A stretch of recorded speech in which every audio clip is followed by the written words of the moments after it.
Hello EFDT 873, this is Craig, and in this video I will be presenting to you my ideal curriculum, which is a citizenship-focused curriculum. While I'm writing to you from the perspective of a teacher who resides and works in a northern Alberta community, the concepts that I am exploring in this video can be applied across borders. I would also like to mention that I am a student in the Educational Technology and Design program in the University of Saskatchewan's Department of Curriculum Studies, and I have been employed for the past 3 years by my school division as a learning consultant with a specialization in educational technology.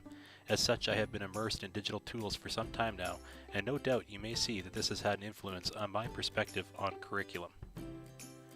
As I begin my presentation, I believe that it is important to define the term citizenship, as it is the major theme of my ideal curriculum. While I understand that it is somewhat cliché to begin a presentation with a definition, I believe that it is important to establish the vocabulary that is being used, and in this case there are multiple definitions of the word citizenship. In its most common meaning, citizenship refers to the country to which you belong. For example, Canadian citizens have rights and responsibilities. These come to us from our history, are secured by Canadian law, and reflect our shared traditions, identity, and values. Canadian law has several sources, including laws passed by Parliament and the provincial legislatures, English common law, the Civil Code of France, and the unwritten constitution that we have inherited from Great Britain. While the laws of a country certainly do have an influence on what students and teachers are permitted to do inside and outside of a classroom, especially in an ethical sense, the definition of citizenship that I am using is the more general sense of the term, the membership of a community, and more specifically, the quality of an individual's response to a membership in a community. Student citizenship refers to the morals and the ethics related to an individual's belonging in a school community. Humans are not born citizens, but rather they become them. The process of building citizenship consists of the progressive construction of relationships between human beings and the political realm in which they live, and consists of creating lasting and meaningful relationships among citizens mutually. The task is to teach students to see interconnectedness, assume responsibility, and respond to emergence and rapid change in adequate ways. This is rather different from teaching fragmented bits of information and knowledge for a world that is supposed to remain unchanged. Using De Lehman and Najera's article as a starting point, I have identified 3 themes of student citizenship that I will explore and break down further as part of my presentation on my ideal curriculum. What I am referring to as community citizenship is regarding learner competencies such as problem solving, collaboration, and communication. This theme will also touch on Ryan and Desi's work on learner motivation, as I believe that building capacity in a learner's ability to gain and maintain intrinsic motivation is vital for an individual's future engagement in community. Cultural and global citizenship involves actively engaging with cultural, environmental, political, or economic systems. Students acknowledge First Nations, Métis, Inuit, Francophone, and other perspectives when taking action on local or global issues. They advocate for the dignity and well-being of individuals and communities. Students value equity and diversity and believe their capacity to make a difference. Digital citizenship is about students safely and responsibly accessing online resources. Ribble's 9 key elements to digital citizenship will act as my guide for this discussion point. Herbert Spencer believed that education is concerned with the whole person, not just the intellectual part. We should be concerned primarily not to produce scholars in the old sense, but rather with what a person needs to know to be able to perform his or her duties in life most adequately. As summarized by Egan, Herbert Spencer's 6th principle for intellectual education is that children should be led to make their own investigations and to draw on their own inferences. They should be told as little as possible and induced to discover as much as possible. According to Spencer, teachers are not to be the most active members in the classroom. Instead, they should spend their time facilitating discovery. As such, my ideal curriculum would be inquiry-based. Herbert's 7th principle is perhaps my favorite in that it highlights the importance of a student's engagement in the learning process. Does learning create a pleasurable excitement for the pupils?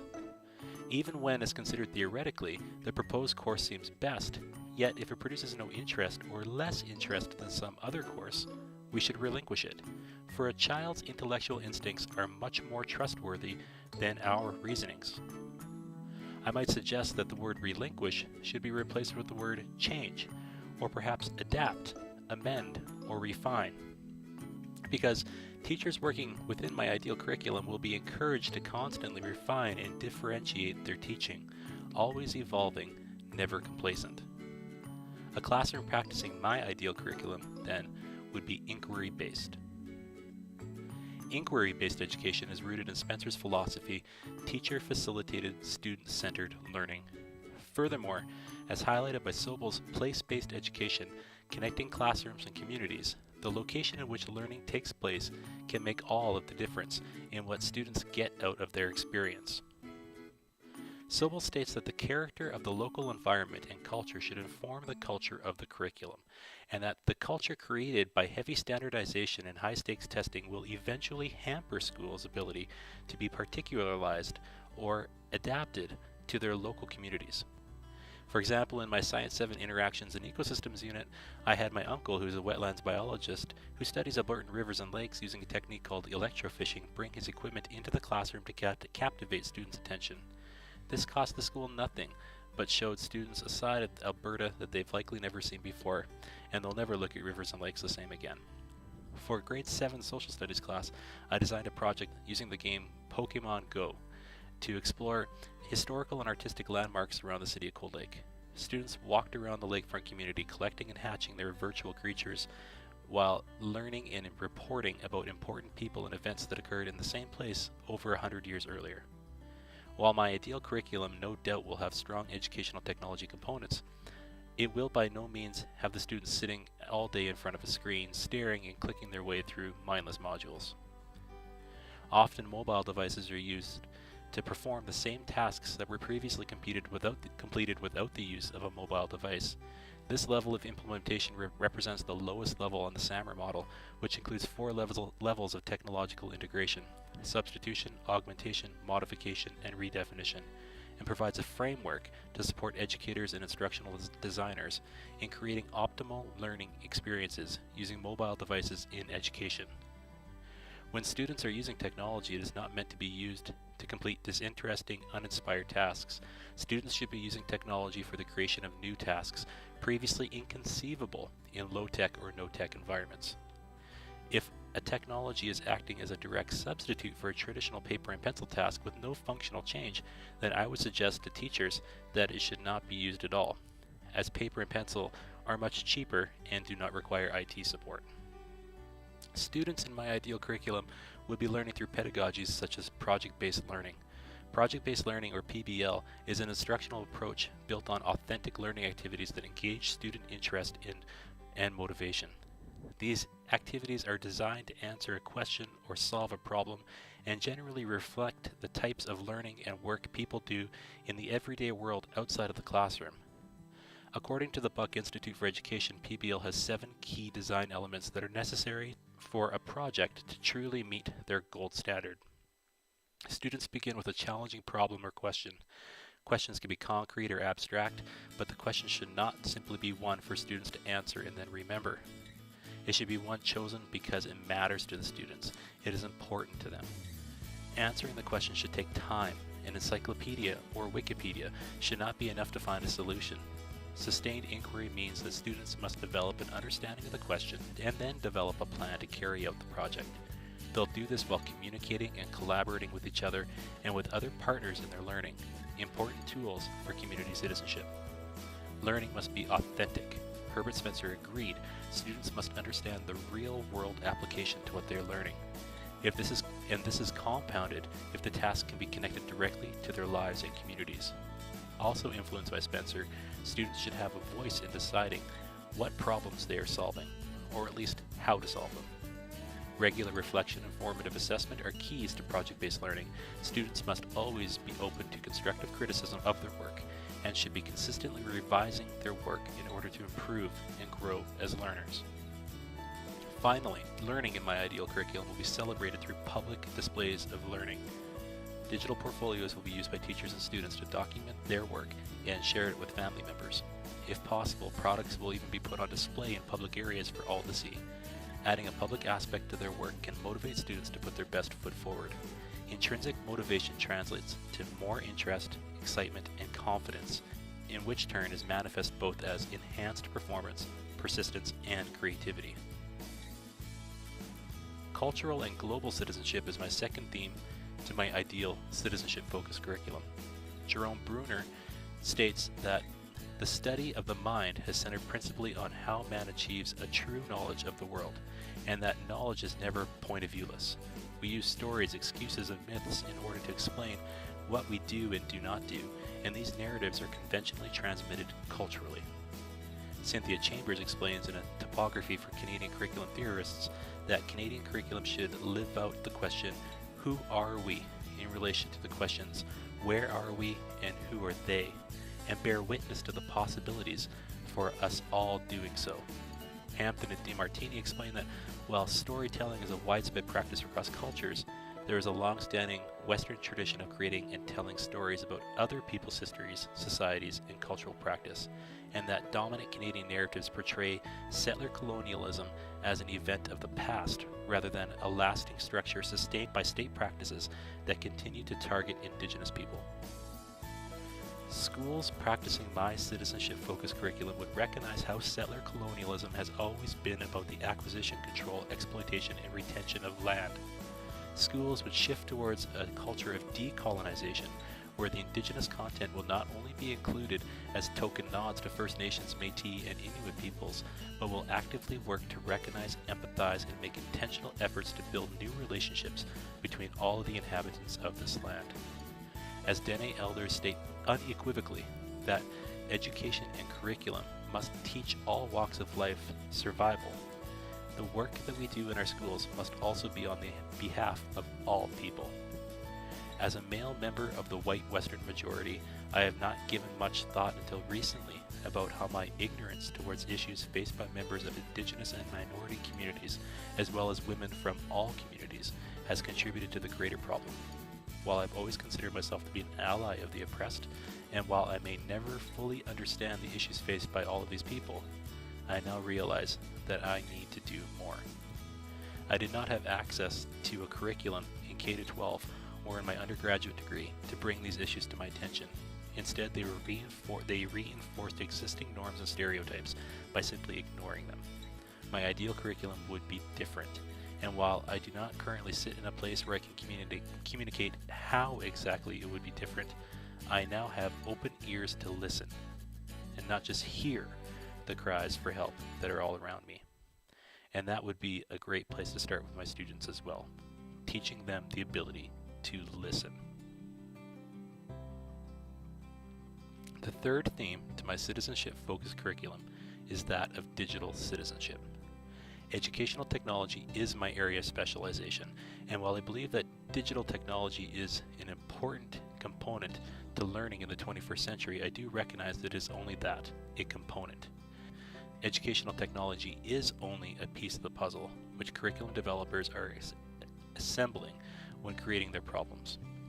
I am nearing the end of my graduate program, and over the past few years I've learned that technology integration should be tempered, and there certainly is such thing as too much of a good thing. The Alberta Teachers Association is currently leading a study in partnership with the University of Alberta and Harvard Medical School that is looking at the impact that technology in and out of schools is having on learners. The first year of the study was a qualitative survey of teachers and principals in Alberta. Some of the results of that survey indicate that 71% of teachers say that educational technology enhances inquiry-based learning, and that technology provides access to a variety of learning resources, enables communication with parents, and assists in determining teaching resources and materials for students who have a variety of learning needs. However, the same teachers also reported that there has been dramatic changes in their students' populations over the past 3 to 5 years, including increasing emotional and social challenges, as well as increases in diagnosed mood disorders such as anxiety and depression. Now, I am not a psychologist, and I recognize that this study is demonstrating a correlation between increased challenges for students along with the use of technology, not necessarily causation. Nevertheless, the results of the study do raise more than one flag. The study also indicates increases in bully behavior, distracted learners, and student fatigue, and these are just some of the reasons why digital citizenship is the third theme of my curriculum. Educational technology is not going anywhere. It is only becoming more and more ubiquitous in our schools. The whole idea of digital dualism, that is, that the digital and physical worlds are separate, only with the latter considered real, is not a realistic viewpoint. Instead, our online and offline worlds come together in an augmented reality. It is predicted that by the year 2020, about 1.7 megabytes of new information will be created every second for every human being on the planet, and then by then, the accumulated digital universe of data will be around 44 trillion gigabytes. Facebook users send on average 31.23 million messages and view 2.77 million videos every minute. And every minute, up to 300 hours of video is being uploaded to YouTube alone. Siemens states that over the past 20 years, technology has reorganized how we live, how we communicate, and how we learn. Learning needs and theories that describe learning principles and processes should be reflective of underlying social environments. One of the greatest social environments today is the internet. Mike Ribble has organized 9 elements of digital citizenship, in which he separates into 3 categories: respect, educate, and protect. Under respect, we have etiquette. Etiquette is the standards of conduct expected by other digital users. Ask yourself, do users consider others when using digital technologies? Access. Full electronic participation in society. Can all users participate in the digital society at acceptable levels if they choose? And law. The legal rights and restrictions governing technology use. Are users aware of laws that govern the use of digital technologies? Communication. Communication is the electronic exchange of information. Is there an understanding of the digital communication methods and when they are appropriate? Literacy is the capability to use digital technology and know how and when to use it. Have users taken the time to learn about digital technologies? Do they share that knowledge with others? And commerce. Electronic buying and selling of goods. Do users have the knowledge and protection to buy and sell in a digital world? And finally, under protect, we have security, which is the precautions that all technology users must take to guarantee their personal safety and the security of their networks. Do users take the time to protect their information while creating precautions to protect others' data as well? Rights and responsibilities, the privileges and freedoms extended to all digital technology users, and the behavioral expectations that come with them. Are users ready to protect the rights of others and defend their own digital rights? And finally, health and welfare. The elements of physical and psychological well-being related to digital technology use. Do users consider the risks, both physical and psychological, when using digital technologies? While the benefits of educational technology are well documented, we are just beginning to see the impact that this could be having on our students, who now have spent 5, in some cases 10, 12 years exposed to these technologies. Studies like the Alberta Teachers Association's Growing Up Digital will help to inform curriculum developers on the needs of students and their teachers. In the meantime, I would recommend for my ideal curriculum that students are not on their devices for more than 50% of their classroom time, and that schools establish comprehensive acceptable use policies for their students and teachers designed to protect students while not stifling innovation and creativity. This concludes my presentation on my ideal curriculum: community-centered, culturally and globally respecting, and digitally aware student citizenship. If citizenship truly refers to the quality of an individual's response to a membership in a community, then I would want to ensure in my schools that when my curriculum represents the quality of all individuals' memberships in their communities, not just the majority, truly inclusive environments allow all members to thrive and ultimately be loved.